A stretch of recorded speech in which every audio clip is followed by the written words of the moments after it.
Hi everyone, my name's Declan McGlynn. Welcome to Friday Forum Live, Point Blank TV's weekly broadcast bringing you exclusive tutorials, artist interviews and industry insight every Friday live from East London. Today we've got a very exciting look at Korg's brand new analog synthesizer.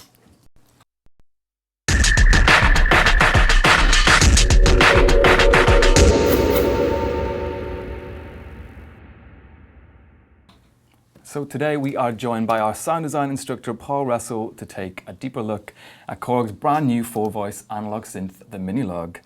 If you want to dive further into synthesis, mixing, production and even mastering, check out our online diploma courses at pointblanklondon.com. And remember, we are completely live, so get your questions in for Paul and we'll get to them throughout the broadcast. I know there's been a few already, so we'll come to them later. Paul, welcome back. Thanks for having me. It's a new year, we got some new kit to check out. New gear kit, yes. Yeah, this is a really exciting little piece of gear we have here. It looks great, first of all, which is the main thing. Yeah, very, very well built, well put together. Build quality feels really nice. Yeah.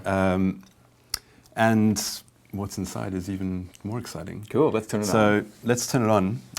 First thing you're going to notice, because obviously these are vcos, so analog voltage controlled oscillators. You can see here that it's starting to tune them. And if you can't wait, you can play with the little pitch and you can play a little game of Pong while that's probably worth the price. It's definitely worth the price alone, just having that while the oscillators turn it off and on again, over and over again, yeah. Yeah. Most expensive game of Pong ever. I like it. Nice touch. Yeah. Very good touch. So shall we take a look at starting with the oscillators, basically the basic layout? Let's just have a quick sort of run through of what we have here. So master, volume, tempo, main octave controls, really nice switches on this. And then you have your two VCOs. You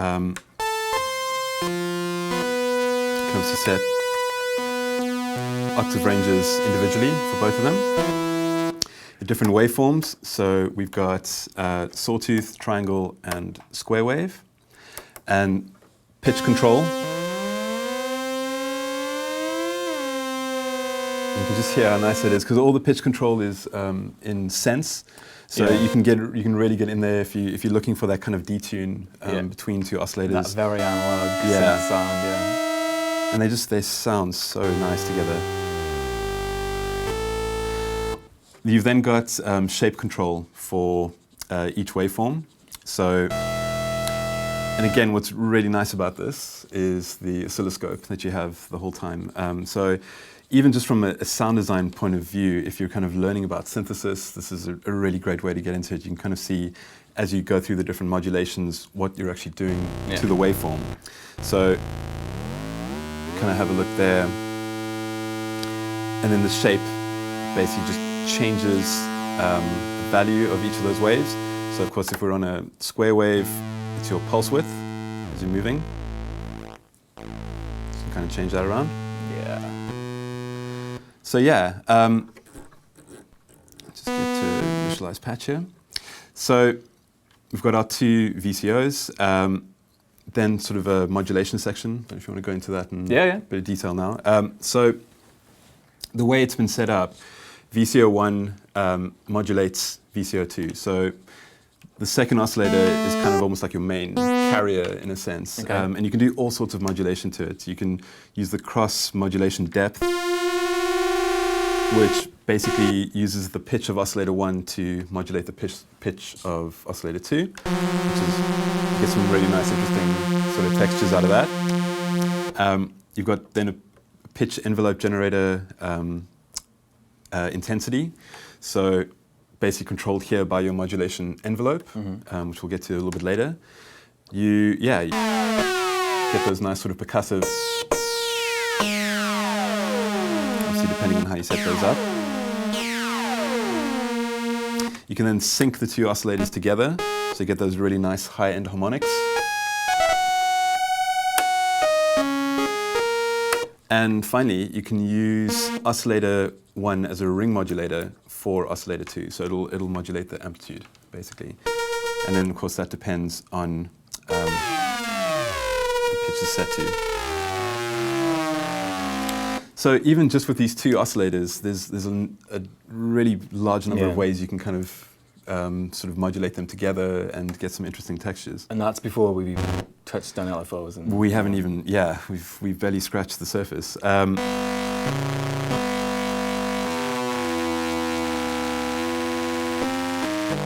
Cool. So next up is the mixer section. So you've got volume controls for oscillator 1 and 2, and then the classic noise generator is back. yes. Which is really nice. Just a little bit of that to kind of add texture to the sound. Filter section, also really good. There's a couple of interesting innovations here as well. So besides basic cutoff and resonance, which we're all kind of used to seeing, it's really nice sounding as well. You can control the way the cutoff moves from the modulation envelope as well. So you can cross-modulate if you want to kind of bring it in slowly. So you can hear there how cutoff kind of opens over time depending on how the modulation's set up in the envelope generator. Different shapes, so you've got a 4-pole and a 2-pole. So obviously the 4-pole is going to give you a slightly harsher sounding filter. And then these are really interesting as well. So this is the kind of functionality you would find in a digital synthesizer. Key tracking. So for those who don't know, key tracking for the filter basically means that as you go up and down the keyboard, the filter opens and closes depending on how high the note is at the keyboard. So with it off, you can hear the filter kind of stays exactly as it is. 50%, it's kind of opening slowly as you go up the keyboard. And you can really hear it there. Yeah. So again, I mean, that's inherently quite a digital feature, something that you would find mainly in software plugins. And then the same for the velocity. So these controls basically select how much the velocity influences the cutoff, which again is quite a digital feature. Cool. So next up, the modulation section. We've got the main amp envelope. Pretty straight up. Again, just these controls just feel really, really nice. Like the build quality is really good on this. Someone's actually asked, is it metal or plastic knobs? They're kind of rubber. They're yeah. rubber coated, I would say, and they feel quite heavy. But that might just be the way they're sort of bolted onto the circuit board. So it's really nicely done. And then, of course, your mod envelope and your LFO. And you've got a couple options for your LFO. So again, 3 waveform shapes. So you've got saw, triangle, and square. I'll come back to the envelope generator mod in a moment. Rate control, and then intensity. And you have different targets. So you can set it to your cutoff frequency on your filter.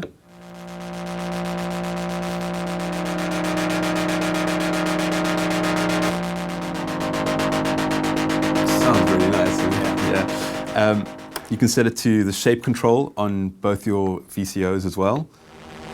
So you can hear it just kind of modulates between the wave shaping. And then, of course, classic pitch.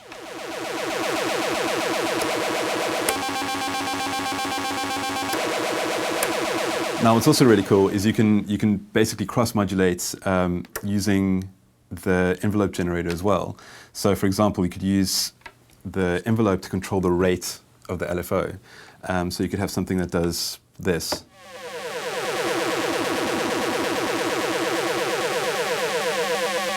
So you can see how the rate basically increases and decreases depending on your sort of attack and release settings.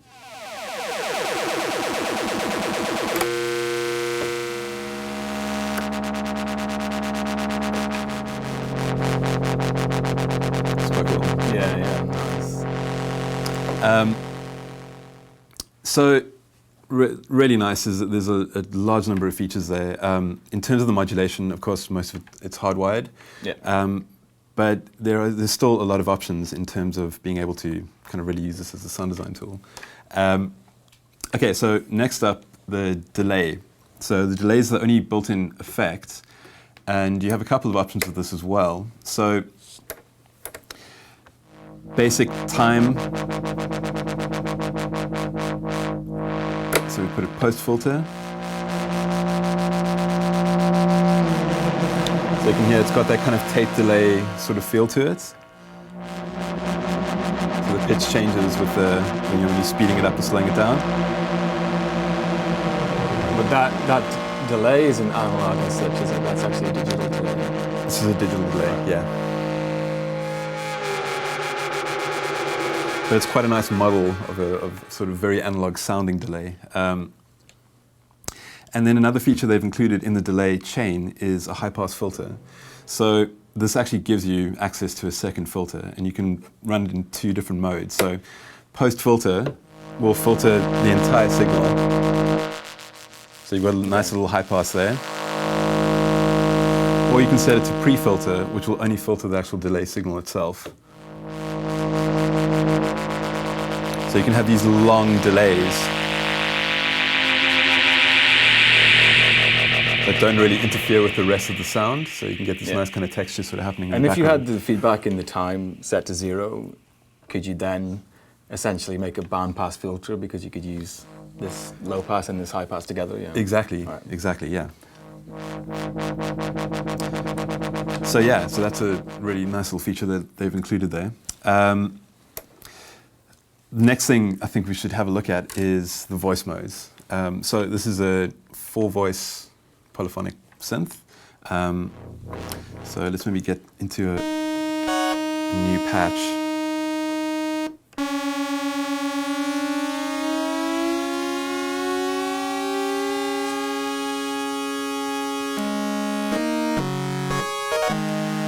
So, in fact, let's get that done.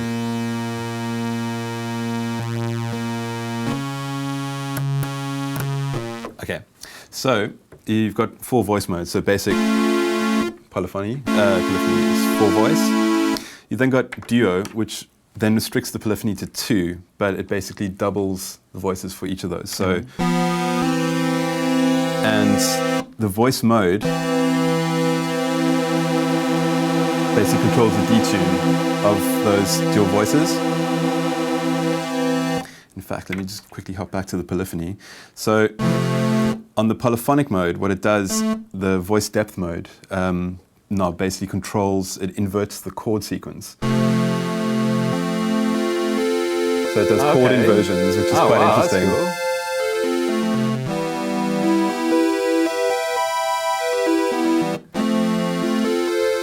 So it's essentially taking each mini note, moving an octave up one step at a time. Yeah. Exactly, yeah. So it's a nice touch. That is a really nice touch, isn't it? Yeah. Unison, so straight up unison. So obviously this puts it into a monophonic mode, but then you have 4 voices, and you can use the mod depth to basically control the detune between them. Get some really nice fat analog sounds out of that. I really like that. And then, always my favorite, mono. Nice simple mono. In this mode, mono gives you access to a sub-oscillator. Oh, okay, cool. So it's just a sine wave, basically. Exactly. So mono really makes sense for bass sounds and that kind of thing. You've then got chord mode. And again, the actual chord shape is controlled via the voice mode depth. And this is all automatable, by the way. We'll get into that when we look at the sequencer. So you can do some pretty interesting things with that. Yeah, so you can sequence those changes. Awesome. Delay, a little bit of a strange one for me. MIDI echo, basically. Basically a MIDI echo. So what it's doing is it's just creating some kind of delay between the 4 voices. Okay. And you can control that. That's obviously tempo synced to whatever the main tempo is.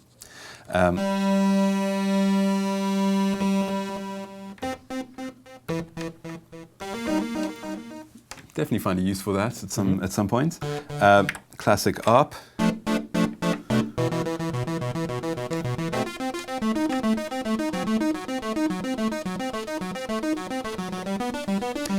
then of course, you just have different harp shapes. A couple of polyphonic ones.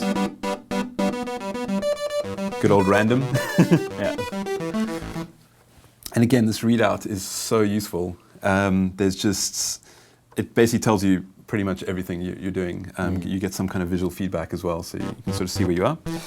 And then the last one is sidechain, which is kind of I suppose, a slightly more complex version of legato, really.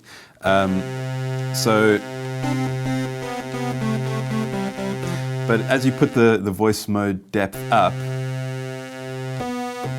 so you can hear how the new notes basically sidechain whatever's currently there. So the latest note will always take priority volumizing. Exactly, yeah. And you can set the depth of that effect.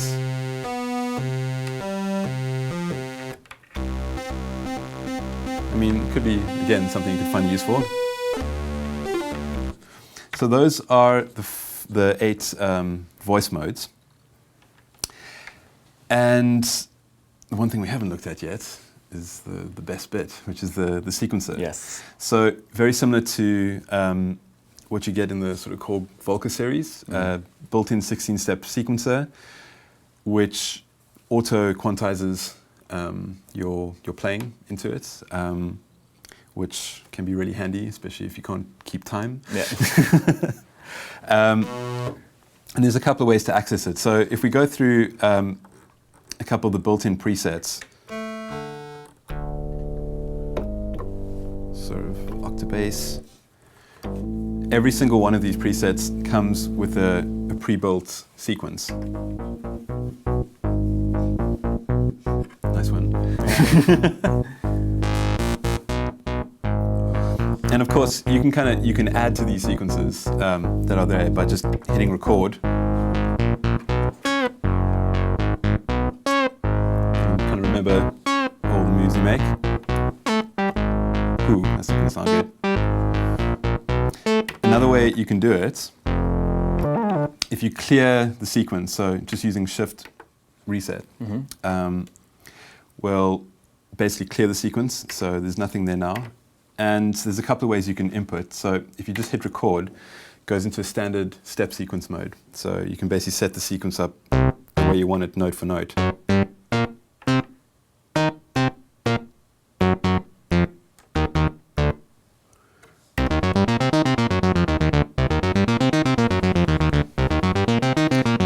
And at any point, you can go into it and basically edit it per step.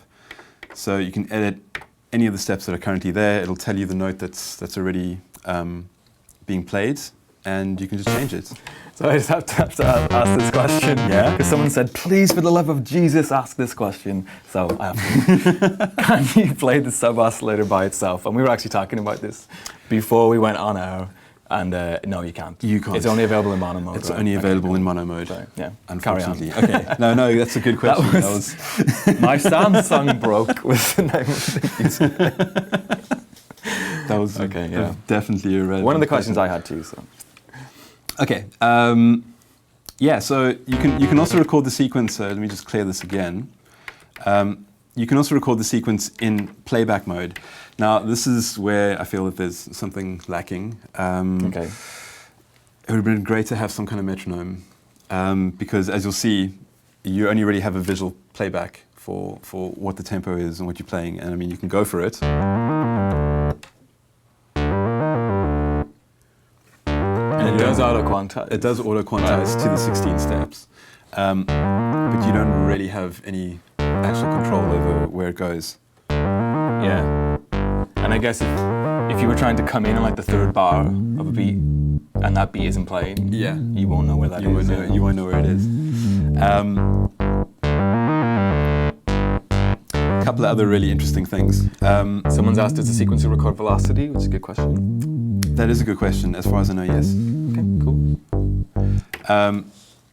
So there's a couple of other like really nicely hidden gems. So a few things that you got to get through the menu to get access to. Things like Portamento. So even though it's analog, there is a menu. You do have to dive into it. There is a menu, and I mean, you can kind of understand the limitations of what they can sort of put on the front panel.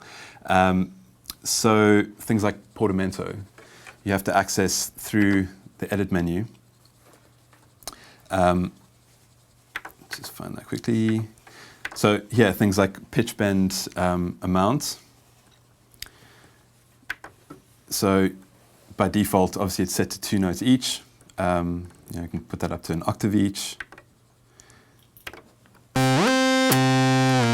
And you can do it individually as well. So you can have down to up an octave. So that's quite nice. Global edits. Just find this quickly. Can you offset different voices in the stereo field, as in pan voices individually? It's only a mono output. It's mono. That's worth pointing out. We're going to come to that later. We're going to come to the outputs. Yeah. There's loads of questions coming in. So trying to get them out as we're waiting. Yeah. Get them out as we go. So things like portamento. If I can just, there we go. So that kind of thing you set through the menu, which again might have been quite a nice thing to have, maybe just as because it's the kind of thing people use quite a lot. The other nice thing is this little control here. By default, is set to pitch control for most of the built-in presets, but again, that is something that you can edit. So you can assign it to pretty much any feature. Right. So it just becomes a performance tool. Yeah. Which is really nice. What is also really nice, and another thing that they've included, is the motion sequencing. So the motion sequencing you get in the Korg Volca series, that's basically been included here. And like I said earlier, pretty much every parameter is automatable. Amazing. So while your sequence is playing back,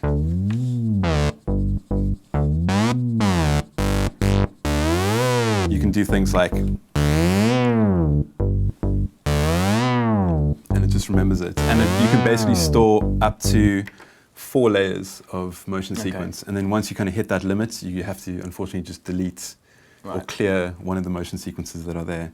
But that's pretty good, I think, that's as well. awesome. Yeah, very nice function. And you mentioned sequencing the chords in the chord mode. Oh, changing it in chord mode, yeah. So let's have a look at that. So obviously now it's in chord mode.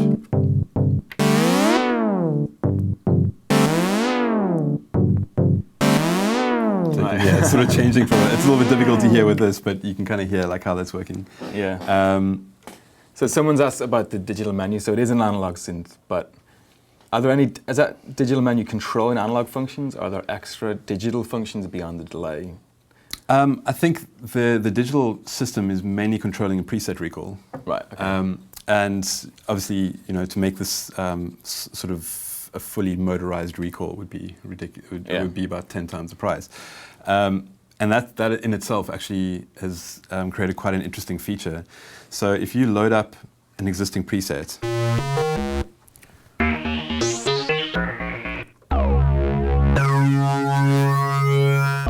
obviously the actual preset itself is different from the, let's just find one, say like that sound, right? So obviously the settings for that are completely different from the way that the panel is currently set up. Yep. And there's this great little function. If you hit Shift Play, it loads the panel. So whatever position any of the knobs are currently in, it'll create a new preset based on that. And then you get that sound, whatever that might be. If you loaded a sound and it was a bit too bright and then you drop the filter down and then you hit that function, it basically just assigns as if the filter was being applied to the oscillators that are set now rather than in context of the preset that was loaded. Exactly, yeah, exactly. So it'll wipe out. It's nice and straightforward, right? What it'll basically do is it'll wipe whatever you're hearing and only load in the current parameters for. Yeah, it's kind of like when you used to switch in Juno 106 off and on again. And it goes through the initialize mode, and then the initialize sound is just what the faders were set to when it was switched on, basically, which is cool. It's kind of like roulette. You could sit there and just, I wonder what's, kind of press these roll around, load, play. And it makes a very quiet sound. Amazing. I guess that's the problem with experimentation. That's roulette for you. Yeah. So I don't know if you want to talk about the ins and outs a little bit. Yeah, let's move Yeah. on to the back before we get to some of the more questions. Okay, so at the back outputs we've got headphones. These are obviously dual mono because it is a mono synth. We then have standard TRS outputs, an audio in, so which is a great feature as well. So what you can do is you can run an audio signal in through obviously things like the delay and the filter, and obviously any of the filter modulation and that kind of stuff. So it's quite a nice little effects unit as well. The standard Korg 3.5mm sync inputs. And there's been a few people asking about syncing it with the Volcas, so yeah, that's it's all ready to go on that side. So sync in and out. Basic DIN 5-pin DIN MIDI in and out as well, and then USB. Yeah. And at the moment, there's no software aspect to this. Apparently, there are plans for some kind of dump, like program dump, so you could basically save your presets. Well, and that kind my of thing. Samsung broker again has asked about DAW integration. Is there any app that comes with it? There's a lot more than 127 MIDI steps, so can you utilize, say, an app for DAW integration to make changes in the DAW? Not yet. Not you yet. can send CCs, so you could manually map whatever you want to change from your DAW, automate it from there. So even though there's only, we were talking about this before, even though there's only a single LFO, you could modulate via CC over MIDI from your DAW anyway. So, So exactly. You could set it up that way. So at the moment the USB connector is only MIDI. So it's for notes and CCs basically. Exactly, and clock as well, so you can sync it. Can the sequencer do slides? Glide? Yes, it can. Yeah, absolutely. Can it do it per step, or is it just based on the portamento settings? It would be based either on the portamento settings, or you could also always automate. You could record it like that. Yeah, you could also recordimate. I'm going to recordimate. I'm going to trademark that one. I'm going to trademark that. Does the oscilloscope show the audio in waveform? We haven't tried that. We haven't tried that yet. That would be cool though. That would be very nice. Probably does. It might say yes. let's just say yes and be wrong, but we'll see. Oh, someone else has asked that as well. That's going to be a popular feature. Someone's asked about, sorry not mentioning your names, but there's so many questions coming in I can't even find them. I'm just remembering them. Someone's asked about the stepping on the filter. Do you want to just sweep through it very slowly, just to hear? On the main filter? Yeah, it shouldn't have any stepping whatsoever, because it's fully analog. It's fully analog. Yeah. But when controlled over CC, it will obviously have 127 steps. There will be stepping, yeah. That's worth bearing in mind. There is a shift button. Yes. Is there anything apart from that play function you showed earlier that it does that's worth mentioning? There's a couple of other things. So if you hit shift and record, it retunes the VCOs. Okay. Takes a couple of seconds, because remember these are fully analog oscillators, and they can lose their tuning from time to time. So that'll basically just do a retune. You can play Pong when that's happening, right? Okay, good. Yeah. You might not even notice. So there's a limited number of sort of shift functions at the moment. That's good though. Yeah.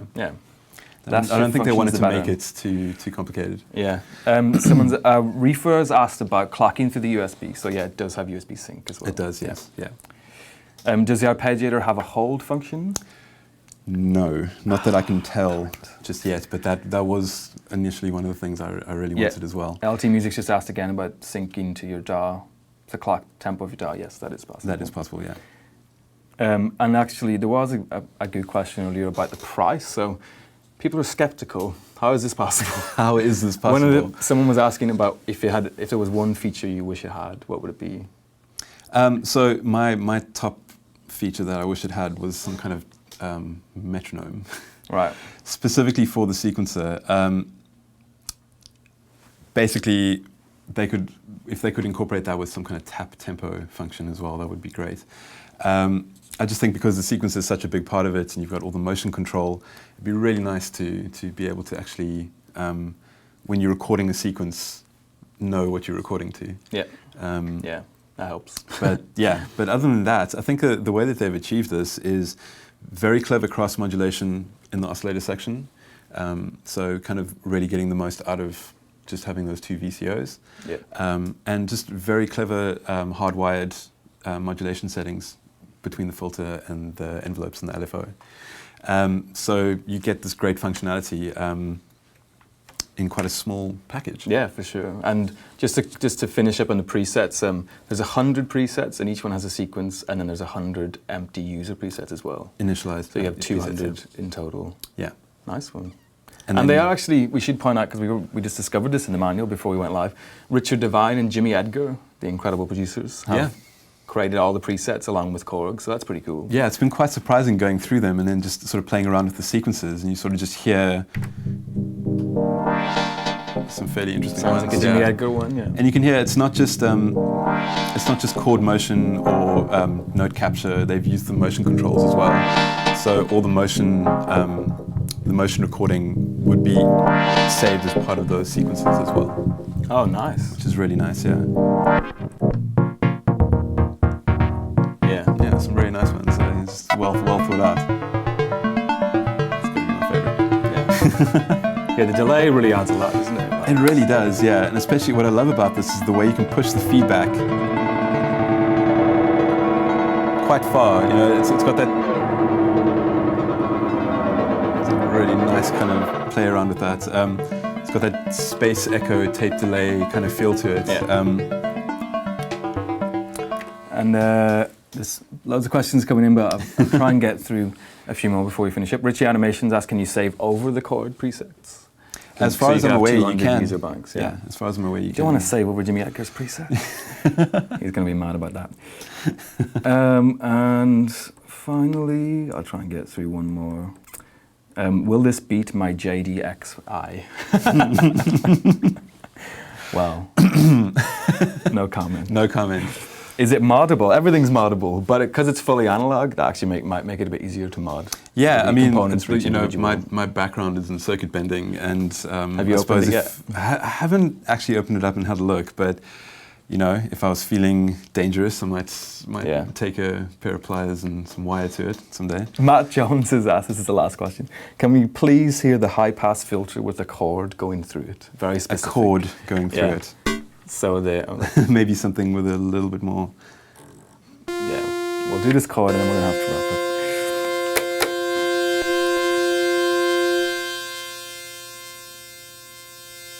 Very smooth. And as you mentioned before, you could use that with the feedback all the way down on the delay. Sensibly, what you have here is an extra filter, and you could basically set that up so you have a band pass between the low pass and the high pass. Get something quite interesting going on there.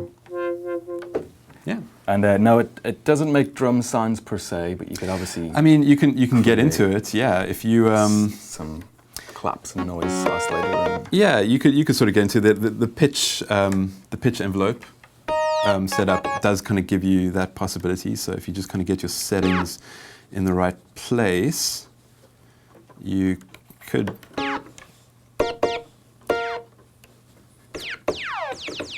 Tom. Disco Tom. You could approximate something. Yeah.